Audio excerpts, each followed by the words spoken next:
By the power of Grayskull, I have the power! Will He-Man return for another adventure? The iconic superhero has been thrilling audiences for years. Disney and Pixar have been creating magic together since the 90s, and their films just keep getting better. And let's not forget about He-Man. He's been fighting evil since forever, way before Batman and Superman stole the spotlight.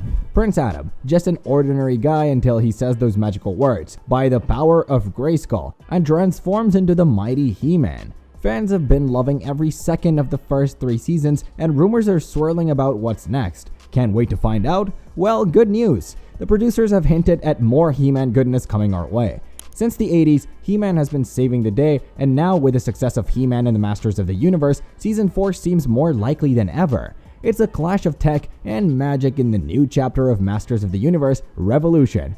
Skeletor, now all mechanized and powered up by Motherboard, launches an attack on Eternia. Prince Adam, also known as He-Man, faces a tough decision about his role as either king or hero. Meanwhile, the new sorceress, Teela, is on a quest for snake magic to restore the magical realm and aid He-Man against the return of the brutal despot Hordak, leader of the Horde Empire. There's this super cool magical sword that everyone wants. It's like the ultimate power tool in this fantasy world, and whoever has it rules the roost. But it's not just any old sword, it's transformative. It's called the He-Man sword, and it's kind of a big deal. So this sword, it's not just a prop, it's the key to power, and everyone's after it. By the power of Grayskull!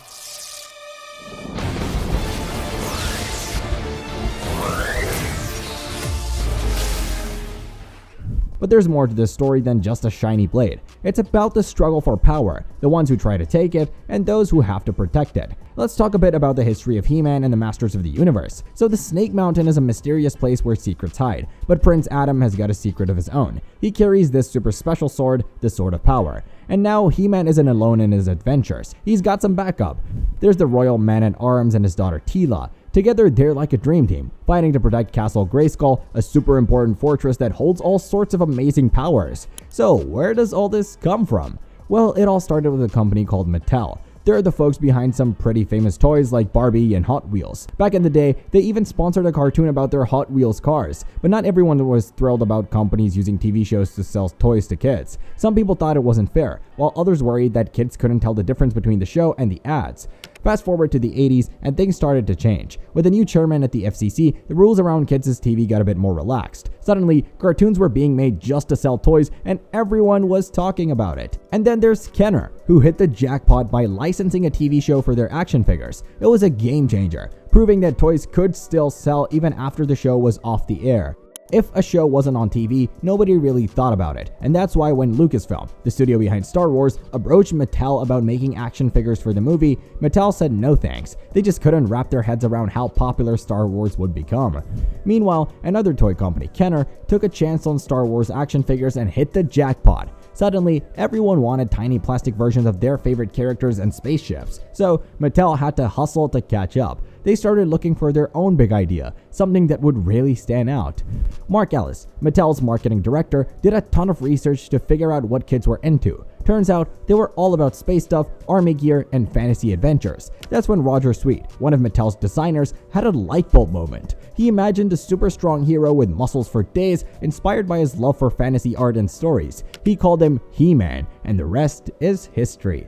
With the help of other artists and designers like Mark Taylor and Ted Mayer, they brought He-Man and his world to life. And just like that, Masters of the Universe was born. In 1982, Mattel was all set to make action figures based on the movie Conan the Barbarian, but then they found out the movie was going to be R-rated, not exactly kid-friendly. So they had to rethink their plan instead. They came up with their own idea, Masters of the Universe. They called it Lords of Power at first.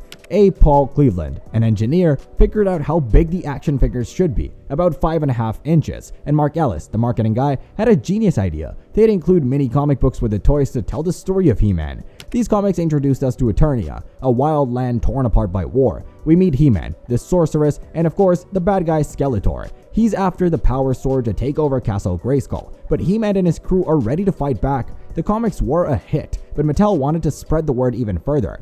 So they teamed up with DC Comics to have He-Man face off against Superman in a special comic book. Readers were in for a wild ride as Superman battled alongside He-Man to save Eternia, and that was just the beginning. More comics, more toys, and more adventures were on the horizon for He-Man and the Masters of the Universe. See, for the first time ever, we got to learn all about He-Man and Prince Adam, the two sides of the same coin. Plus, there's Cringer and Battle Cat, the royal family, and even Queen Marlena's connection to Earth. Now, all these awesome toys hit the shelves in 1982. We're talking He-Man, Skeletor, Man-at-Arms, and a whole bunch more. And they flew off the shelves. Kids everywhere were using their imaginations to go on epic adventures with these action figures. Mattel thought they'd make around $13 million in sales, but they actually raked in a whopping $32 million. That's a whole lot of He-Man toys. But then things got a little messy. See, Conan Properties, the folks behind Conan the Barbarian, thought Mattel had ripped off their idea. They even took Mattel to court over it, but in the end, the courts ruled in Mattel's favor, saying they had been working on the Masters of the Universe way before Conan Properties came into the picture.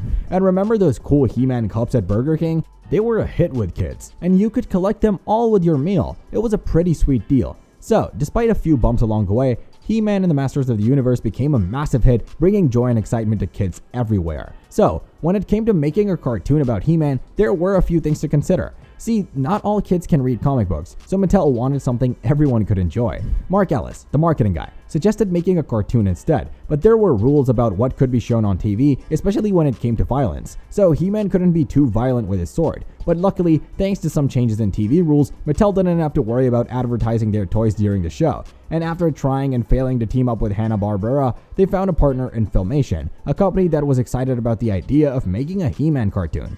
Filmation had experience making cartoons like The New Adventures of Superman, and they were all in for making He-Man a hit. They pitched the show to all the big networks, but none of them were interested, so they decided to air it every day instead of just on Saturdays. Before the show aired, writer Michael Halperin worked on developing the story and characters. He created a story bible that laid out all the important details about Eternia and its heroes and villains. Finally, in September of 1983, He-Man and the Masters of the Universe hit the airwaves.